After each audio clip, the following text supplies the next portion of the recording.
Di sini saya akan menjelaskan algoritma priority scheduling beserta contoh prosesnya. Sebelum itu, kita masuk ke konsep dasar priority scheduling.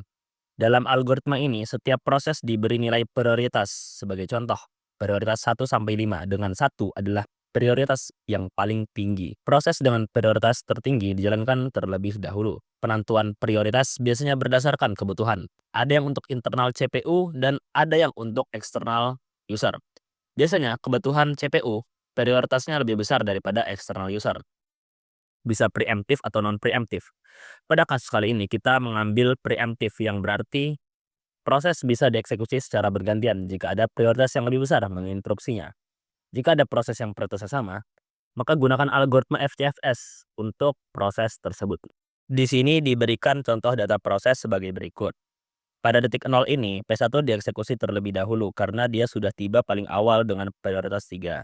Kenapa tidak prioritas 1 terlebih dahulu yang dieksekusi? Karena P2 belum tiba saat detik 0. Jadi kita lebih baik memilih proses yang sudah tiba terlebih dahulu. Kemudian pada detik 1 kita masih mengeksekusi P1. Detik 2 P1 diganti dengan P2 karena prioritasnya P2 lebih tinggi. Dan memasukkan P1 ke ready queue karena prosesnya belum selesai, masih bersisa 8 milisecond. Detik 3 masih proses 2. Detik 4 P3 masuk ready queue dan masih di P2. Detik 5 masih di P2. Detik 6 P4 masuk ready queue tetapi di urutan awal karena prioritasnya lebih tinggi dan masih mengeksekusi P2. Detik 7 P2 selesai dan P4 dieksekusi. Detik 8 P5 masuk ready queue dan masih mengeksekusi P4. Detik 9 masih di P4.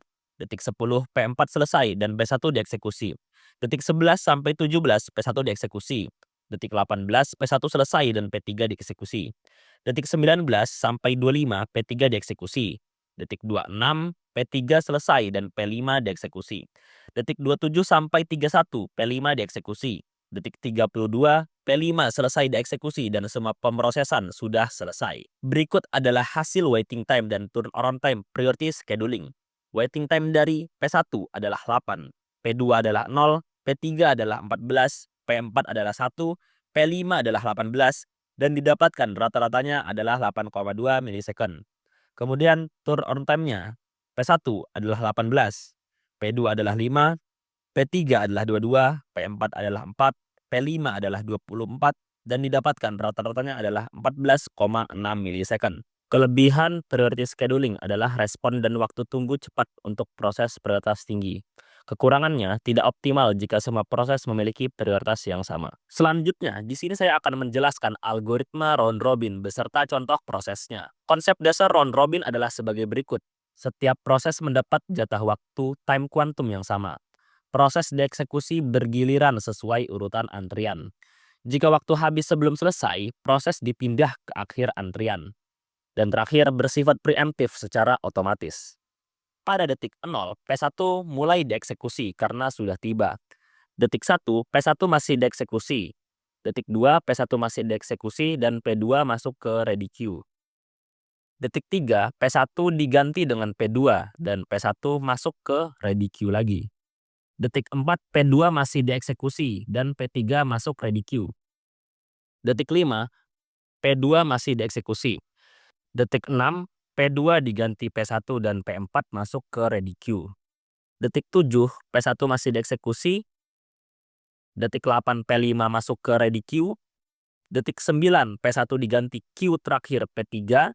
Detik 10 dan 11 P3 masih dieksekusi. Detik 12 P3 diganti queue terakhir P4. Detik 13 dan 14 P4 masih dieksekusi. Detik 15 P4 selesai dieksekusi dan diganti P2. Detik 16 P2 masih dieksekusi. Detik 17 P2 selesai dieksekusi dan diganti P5. Detik 18 dan 19 P5 dieksekusi. Detik 20 P5 diganti P1 dan P5 dimasukkan ke ready queue kembali. Detik 21 dan 22 P1 dieksekusi. Detik 23 P1 diganti P3 dan P1 dimasukkan kembali ke ready queue. Detik 24 dan 25 P3 dieksekusi. Detik 26 P3 diganti P5 dan P3 dimasukkan kembali ke ready queue. Detik 27 dan 28 P5 dieksekusi. Detik 29 P5 selesai dieksekusi dan diganti P1.